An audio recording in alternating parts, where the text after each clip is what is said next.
We've heard a lot this week about the importance of peaceful political discourse. Tonight, students at Colorado State University in Fort Collins have the chance to put that into action. Hundreds of people have gathered for a vigil for the conservative activist Charlie Kirk in Fort Collins. Other students will gather nearby at a counter event dedicated to free speech. Kirk's student organization, Turning Point USA, has organized the vigil at Canvas Stadium. It started just a short while ago. Kirk had been scheduled to speak at CSU tonight before he was shot and killed during a speaking engagement last week in Utah. Instead, attendees at tonight's vigil will hear from conservative commentators, former gubernatorial candidate Heidi Guanella, and televangelist Andrew Womack.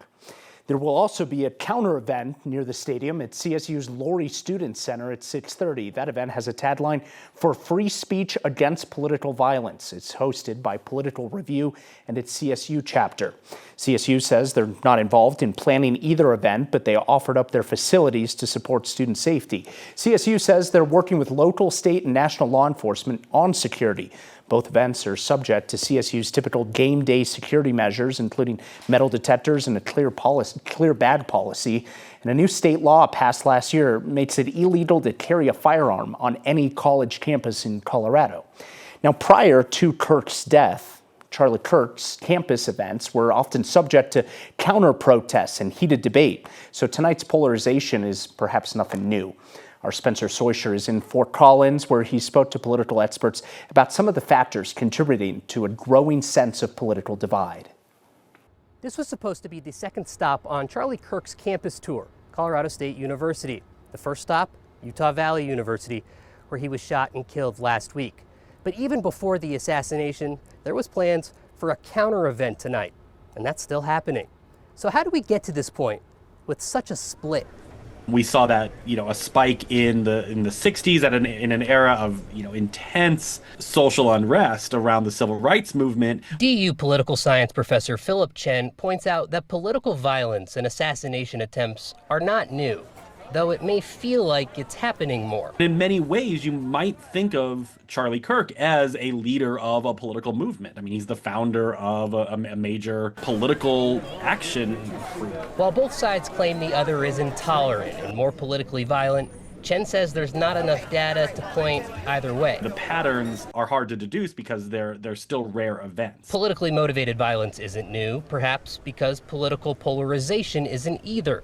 But that has certainly grown. Our brains are wired to see all the reasons why we're right and they're wrong, and the other side does the opposite, so we seem so different. Martine Carcassonne is a professor at CSU and the founder and director of the Center for Public Deliberation. He says we aren't as polarized as we think we are, and that polarization issues today are caused by what he calls the outrage industrial complex. It's a combination of political systems, the media incentives, and tech platforms. He says a two-party system, like we see more so in national politics, really triggers the divide when complex issues are made to seem simple, and outrage on tech platforms pays. The political conversations are kind of dominated by loudest voices on both sides, which make it really hard for us to have the conversations we need to have.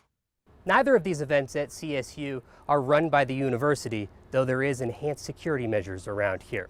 For Next, I'm Spencer Soisher. Now, in the weeks since Kirk's death, the Trump administration has made a concerted effort to crack down on criticism of anyone speaking out against Charlie Kirk. Attorney General Pam Bondi said the Justice Department will target, quote, hate speech. And ABC and its affiliates pulled comedian Jimmy Kimmel off their air for his comments about Kirk after public pressure from the FCC. Today, congressional Democrats announced a proposal to strengthen legal protections for people targeted by the government for speech. Spoiler alert, its chances of passing aren't looking good. A group of Democrats in the House and Senate say their No Political Enemies Act would codify specific legal defenses for people who are targeted for political speech and make it easier to sue government officials and recover attorney fees. The bill's sponsors, including Colorado Democrat Jason Crow, urged their colleagues across the aisle to join them. They say a loss of free speech is a bipartisan issue. Power is always cyclical in America. And the reason why we protect it for everybody is that the minority and those not in power, now it's us, but sometime in the future it'll be somebody else, have that right to question us, to push back, And if we lose it, we all lose it. The bill is guaranteed to fail without Republican support. It's unlikely to even make it to a floor vote. We are starting to see the lawsuits and appeals come in from employees who were laid off last month by the city of Denver. Today, a judge granted a motion for a temporary restraining order in one of those cases, stopping the employee from losing her job, at least for now. Jessica Calderon worked for the city for 21 years. She filed a federal lawsuit last year alleging retaliation and discrimination that had gone on for several years. Now she alleges she was fired because of her ongoing lawsuit against the city and says she was retaliated against because she supported a different candidate for mayor. Programs in our city that have been helping historically marginalized communities are important and they matter. And that's what I was working on. That's what my team was working on. We were doing excellent work, along with many others across the city who were laid off. And I just think that that's hugely important. We can't look away from that. We can't look away from everything that's being cut.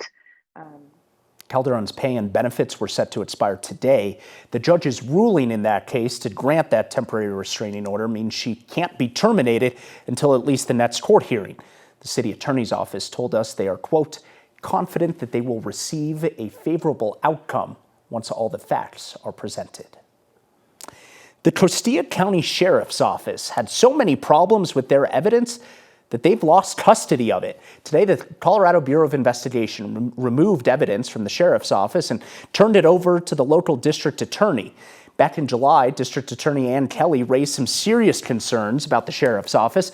She told Costilla County commissioners her office had dropped more than a dozen cases because the sheriff's office lost evidence, body camera, and incident reports. Kelly warned them that she would stop taking their cases to court if they didn't get it together.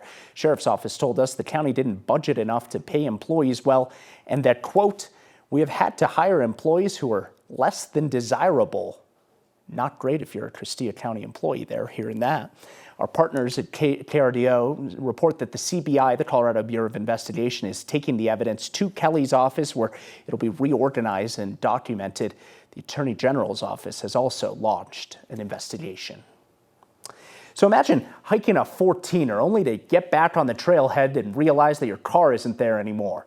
There are some new rules about parking on Guanella Pass this year, rules that could leave you stranded on top of the mountain if you don't follow them. Here's Evan Krugel. On Guanella Pass, just outside of Georgetown, the fall colors are just beginning to pop. But this year, the leaves aren't the only thing that's changing, as law enforcement looks to crack down on leaf peepers blocking the road. Let me be clear. If you are parked on the roadway, we will tow you. Clear Creek County Sheriff Matt Harris says they have no choice after first responders were stuck in traffic last year. Any blocked road could be the difference between life and death in these situations. It's a warning that came too late for Adam Dickerson, who went hiking with his parents on Labor Day weekend. Hike is great. We come down and there's no cars on the road at all.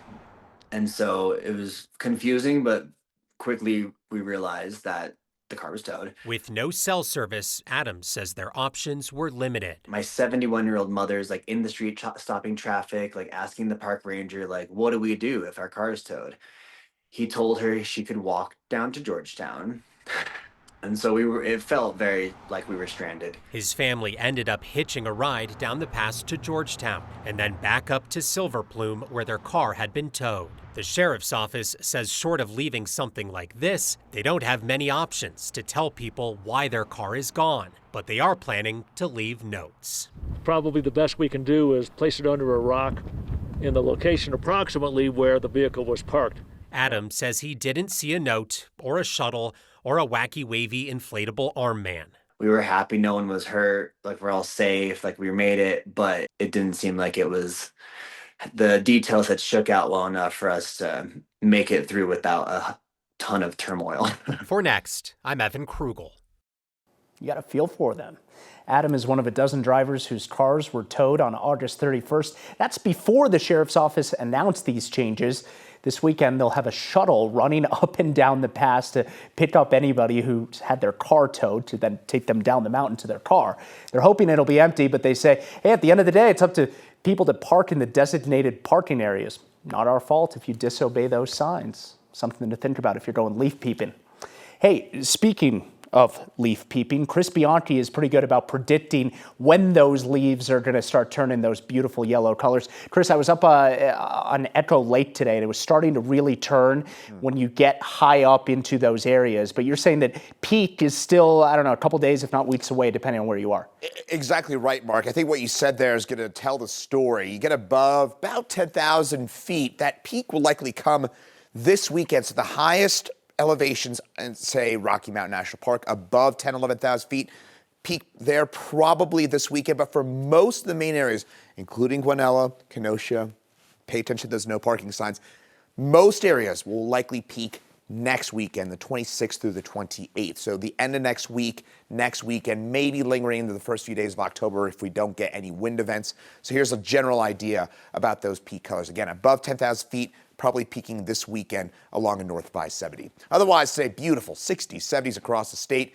Tomorrow, 81, notably warmer. It's dry, but it's on the toasty side for tomorrow, 60s and 70s in the mountains. We do get some cloud cover and a few showers for us in our southwestern mountains for tomorrow. No big deal if you're going leaf peeping up in the mountains for tomorrow. Should be generally on the dry side, just again, our southwestern mountains, seeing a few of those storms. Otherwise, 7-day forecast. Our next meaningful chance for storms for us in Denver comes Monday, and then a brief cool down Tuesday, warming back up mid next week.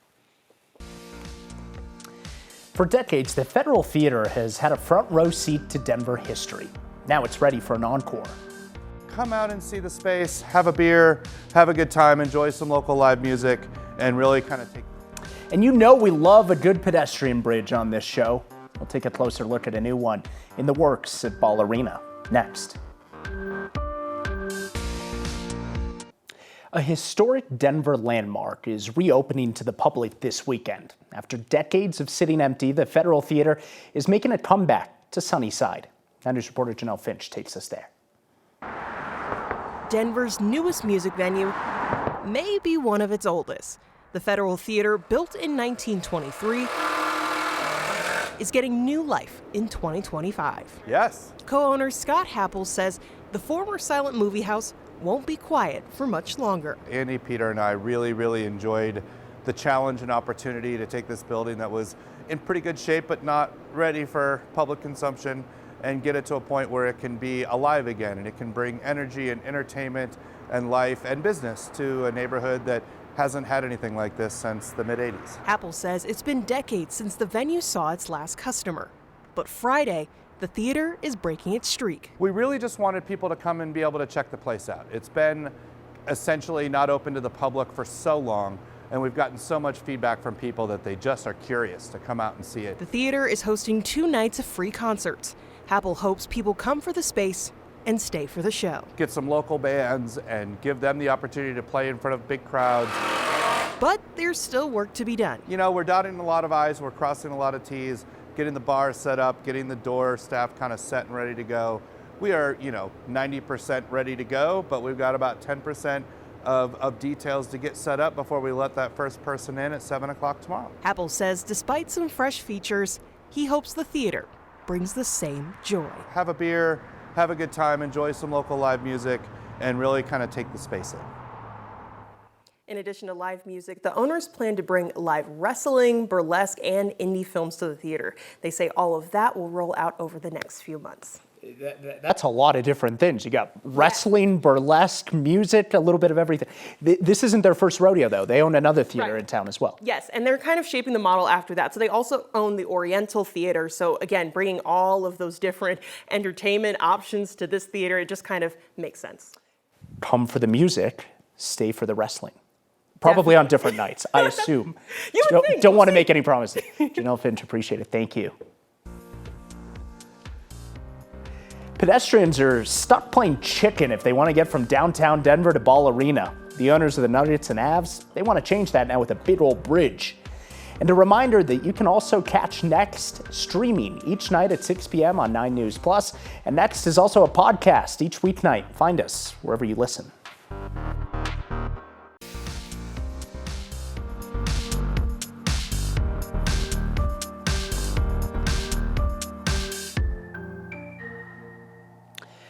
So if you haven't noticed, the new Broncos stadiums, or at least those plans, have been all over the news lately. So while they're likely moving, The Nuggets and the Avs are not. In fact, the area around Ball Arena is going to see some massive redevelopment soon, potentially starting with a giant pedestrian bridge over Spear. They're calling this the Wincoop Crossing. It would start around the children's playground area on Spear, then it would go above Spear, headed west like you're headed to Mile High, and would end where the big parking lots currently sit behind Ball Arena.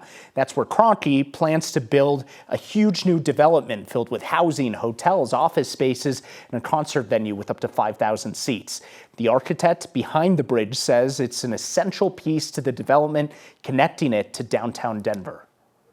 With the thousands of people on event days that cross Spear Boulevard, this bridge is already necessary. But when you add residents and music venues and hotels and all the other things planned for the arena neighborhood, it's even more important. If you've ever waited at that stop sign outside of Ball Arena after a Nuggets game or an Avs game, you know, yeah, the bridge actually kind of makes sense. The architect says the bridge will be one of the first things built in his plan, but it's going to take a while. If approved, he estimates the construction will begin in about 1.5 years. And then the plan is to have it built before the Nuggets and Avs season begins in 2029, so still several years away. For years on Next, we've had the pleasure of pointing viewers in some right directions for some great journalism, work that isn't really ours, but it's worth your time. This month and next, we're airing a multi-part project that's teaching people how to find great journalism on their own and how to separate it from all the noise. It's called A Matter of Fact. You have friends who say they get their news from Instagram, Snapchat, TikTok. As a matter of fact, they may get their news through these platforms, but not from them. The truth is, these are not news sources. When someone says, I get my news from Instagram or whatever, the question you should be asking is, no, what's your source? You see, all of these online platforms aren't sources. They allow just about anyone, human or not, to post whatever they want. Their feeds may look like news, they might sound like news, but are they? Dig deeper, check the source. If it's not something you recognize as a trusted news organization, should you really trust what they show and tell you? Most major news organizations will post stories on social media. They're easy to find. But the amount of unverified sources that look like news out there is mind-numbing. So beware of the phony sources. Look for the real deal. And that's a matter of fact. We'll share more short episodes of A Matter of Fact each Thursday through early November, when we'll air a documentary showing Colorado's journalists at work. You can learn more about the project on 9news.com/free press. We're back with your feedback on some leaf peeping. Wait, don't say the word. No leaf peeping. Just looking at leaves. Next. Admiring. Your feedback tonight. Steve says, I thought Kyle campaigned to get rid of the phrase leaf peeping. What happened? I don't see Kyle, so I think we can say leaf peeping for the next couple of days.